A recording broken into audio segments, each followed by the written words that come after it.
We are constructing a catfish fish pond.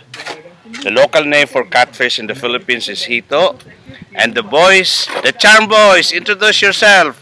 Say hi and your name. Hi, I'm Alan. And the other charm boy. Hi, Michael. Michael, huh? They are all available. They're looking for girlfriends. Ako rin. Huh? Ako rin. American girlfriends? Amerika po. America daw. Two girls. Two girls from America. They're very industrious. They're constructing a fish pond. How many feet? 4. 4 feet? 4 feet. Later on, we will put water there. See?